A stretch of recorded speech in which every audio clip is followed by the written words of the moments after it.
तो आज के क्लास में मैं आपको प्रतिशत के विषय में कुछ ऐसी ट्रिक बताऊंगा जो आपको प्रतिशत के सवाल से अगर आपको डर लगता है तो वो सारे डर आपके निकल जाएंगे। बहुत ही शानदार ट्रिक मैं बताऊंगा, बहुत ही जल्दी आप किसी भी प्रतिशत वाली संख्या को बहुत तेजी से हल कर सकते हैं। तो इसके लिए क्या है ना कि कुछ आपको फर्स्ट में याद रखना है, जैसे कि 5%, 10%, 20%, 25% और 50%। ये 4-5 चीज का जो पैटर्न है इसको याद रखना है और इसी के आधार पर आप किसी भी प्रतिशत वाली संख्या को बहुत तेजी से हल कर सकते हैं। तो क्या है इसका पैटर्न? तो यदि किसी भी संख्या का ऑल ओवर चाहे कोई भी संख्या हो, अगर उसका 5% निकालना हो ना तो आपको सीधे उसमें 20 से भाग दे देना है। कहने का मतलब है कि अगर आपको किसी भी संख्या का 5% निकालना है तो उसको सीधे 20 से भाग देना है। कैसे भाग देना है वो आगे मैं बताऊंगा बहुत ही आसान तरीके से। तो जैसे कि किसी भी संख्या का 5% निकालना है तो उसका सीधे उस संख्या में 20 से भाग देना है। किसी संख्या का 10% निकालना है तो उसमें 10 से भाग देना है। किसी संख्या का 20% निकालना है तो उसमें 5 से भाग देना है।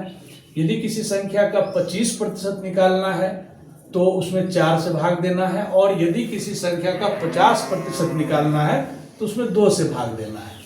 बहुत इसमें कहीं कोई माने कि बटे उटे का काटने उठने का कोई झंझट नहीं है। बस इसको याद रखना है कि 5% निकालना है तो 20 से भाग देना है, 10% निकालना है तो 10 से भाग देना है, 20% निकालना है तो 5 से, 25% निकालना है तो 4 से और 50% निकालना है तो 2 से। तो कैसे होगा तो चलिए आगे देखते हैं। जैसे मान के चलिए कि आपको 400 का 5% निकालना है तो क्या करेंगे, हम सीधे 400 में 20 से भाग दे देंगे। तो 20 दूनी 40 अर्थात 20। यही आपका आंसर हो जाएगा। कहीं कोई इसमें डाउट नहीं है। आप इसको कैलकुलेट करके भी देख सकते हैं। लॉन्ग प्रोसेस से जो कैलकुलेट करने का प्रोसेस है उस पर देखिए तो आपको 20 निकल जाएगा। यदि आपको क्या करना है कि बाय द वे 15,000 का क्या करना है, 10% निकालना है। तो फिर कैसे निकालेंगे? तो ये 15,000 का 10% का मतलब 15,000 में 10 से भाग देना है।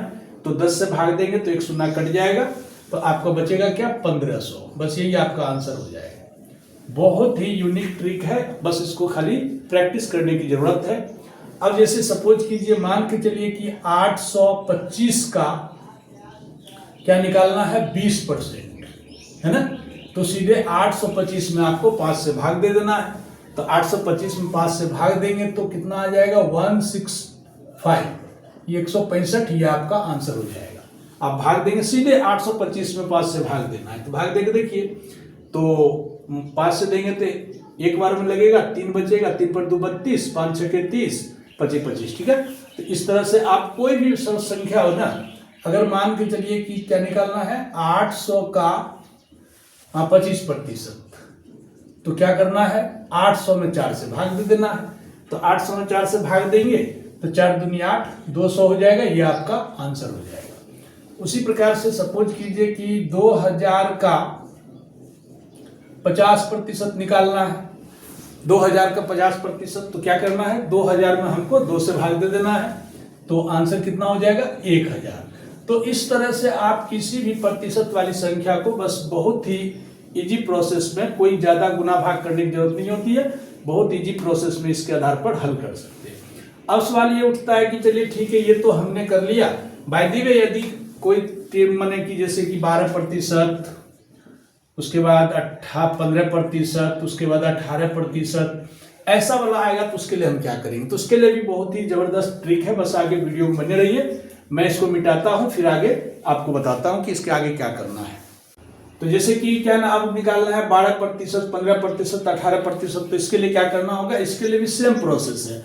बस आपको पार्ट पार्ट करके निकाल लेना, उसी को याद रखना है। 5, 10, 20, 25, 50 वाले को याद रखना है, उसी पर इसको हल करना है। जैसे मान के चलिए कि आपने निकाला 200 का 12%, तो इसको कैसे क्या करना होगा, तो पहले आप निकाल लेंगे 200 का 10%।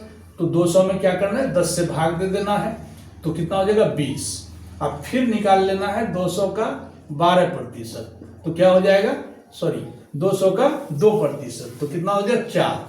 अब दोनों को जोड़ेंगे 24, ये आपका आंसर हो जाएगा।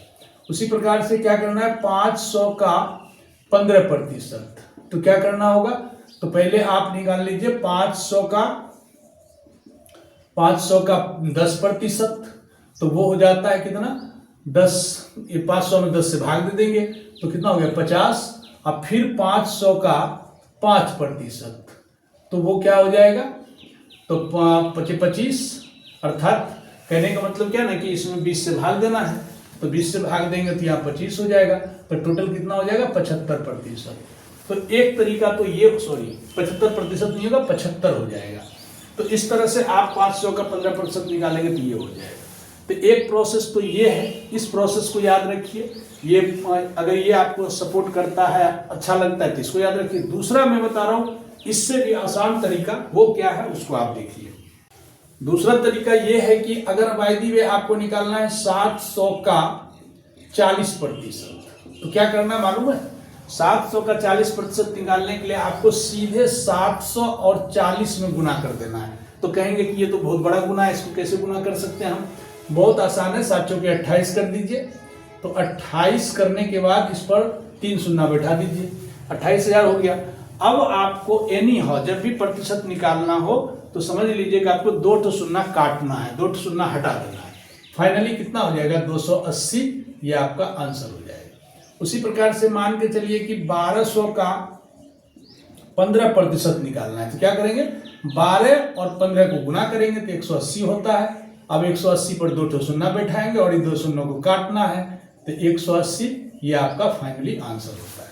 ठीक है, उसी प्रकार से बाय द वे मान के चलिए कि 1500 का 5% निकालना है, तो कैसे निकालेंगे, तो 15 और 5 को गुना करेंगे, 15 × 5 = 75, यही आपका आंसर हो जाएगा। 2 शून्य तो ऐसे भी कटेगा, ये 2 शून्य यहाँ रखिएगा तो भी, या नहीं रखते तो भी कट जाएगा।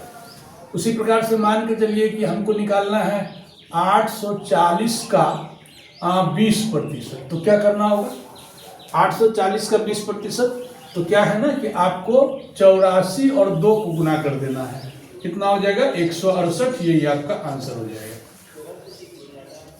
आप या तो पहले वाला तरीके को या इस तरीका, किसी को जो भी आपको आसान लगता है, दोनों में से कोई भी तरीका यूज कर सकते हैं। ये मतलब इतना समझिए कि प्रतिशत के लिए आपको जिसका भी प्रतिशत देना उसको गुना कर दीजिए और लास्ट में 2 शून्य को काटना है, ये ध्यान में रखना है। अगर पहले दिखे कि 2 शून्य है, 2 ही शून्य आएगा तो 2 शून्य को लिखना ही नहीं है, डायरेक्ट आंसर हो जाएगा। यदि 2 से ज्यादा शून्य है बाय द वे, मान के चलिए कि ऐसा है, इसका निकालना है 10%, तो यहाँ थोड़ा सा आपको लगने लगे क्या करना है, तो पहले गुना कर दीजिए सीधा सीधा। 6000 को 10 से गुना करेंगे, सीधा 60,000 हो जाएगा। अब 60,000 में आप 2 शून्य काट दीजिए, फाइनली आपका 600 आंसर आ जाएगा। इस तरह से होता है। तो कहने का अर्थ है कि आपको 2 शून्य हर हाल में काटना है प्रतिशत निकालने के लिए। तो इसलिए दोनों संख्या को गुना कर, जिसका भी प्रतिशत देता है उसको और जितना प्रतिशत का आता है उसको गुना करके फाइनली 2 शून्य काट दीजिए, यही आपका आंसर हो जाएगा। तो इस तरह का जब अगर आप इस ट्रिक को समझ जाते तो इस तरह का अगर बाय द वे कभी प्रश्न आता, वो प्रश्न कैसा आ सकता है मैं आपको हल करके बताता हूं। तो मान के चलिए ऐसा एक सवाल है आपके पास, किसी विद्यालय में 500 विद्यार्थियों में से 15% लड़कियां हैं तो विद्यालय में लड़के की संख्या ज्ञात करो, ऐसा सवाल है। तो इसको कैसे हल करते हैं, तो बस उसी ट्रिक का प्रयोग करेंगे, बहुत जल्दी हल हो जाएगा। मान के चलिए आपको पहले लिखना है कि विद्यालय में कुल विद्यार्थियों की संख्या, कुल विद्यार्थियों की संख्या, तो इस प्रकार से आप लिखेंगे तो कितना है कुल विद्यार्थी 500। लड़कियों की संख्या, तो लड़कियों की संख्या कितनी दी हुई है 15%, तो डायरेक्ट आपको 500 का 15% निकाल देना है। 500 का 15% इक्वल टू कितना हो जाएगा, सीधे 5 और 15 को उसी ट्रिक का उपयोग करेंगे, 5 और 15 को गुना कर देंगे, सीधे 75 लड़की आ जाएगा।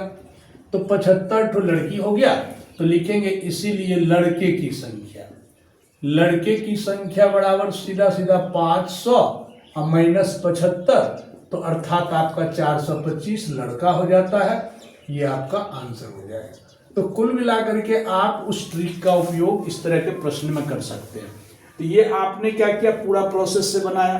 बाय द वे कंपटीशन का परीक्षा दे रहे हैं तो वहाँ इस पूरे प्रोसेस को करने की जरूरत नहीं है, सीधे वहाँ तो चूंकि लिखना है नहीं, वहाँ तो आपको आंसर देना है, सीधा ऑप्शन रहता है, विकल्प रहता है, उस विकल्प में से चुनना पड़ता है, इसलिए इतना करने की जरूरत नहीं। सीधा आपको वहाँ क्या करना होता है, सीधा 500 का माने 15% निकाल देंगे, अर्थात 75 लड़की हो गया, और तो फिर ऑटोमेटिक है कि लड़के की संख्या हम मन में निकाल लेंगे, लड़के की संख्या, तो सीधे 500 में हमको 75 घटा देना है, 425, अर्थात वो विकल्प में जो भी रहेगा तो आप उसको 425 लड़का, या आपको डायरेक्ट आंसर आएगा। तो माने कंपटीशन एग्जाम में फास्ट करने के लिए इतना लिखने की जरूरत नहीं पड़ता, ये तो वैसे प्रश्नों के लिए जहां आपको बना के दिखाना है। तो इसी तरह के बहुत सारे प्रश्न होते हैं प्रतिशत में, जो कि आप उस ट्रिक का उपयोग करके आप बना सकते हैं। यदि वीडियो अच्छा लगा हो तो वीडियो को लाइक, शेयर और सब्सक्राइब जरूर करें, कमेंट जरूर कीजिए। अगर इस तरह का और भी कोई प्रश्न जरूरत हो कि कैसे हल करें, तो फिर अगले वीडियो में उसे जरूर बताऊंगा। तो वीडियो देखने के लिए बहुत बहुत धन्यवाद।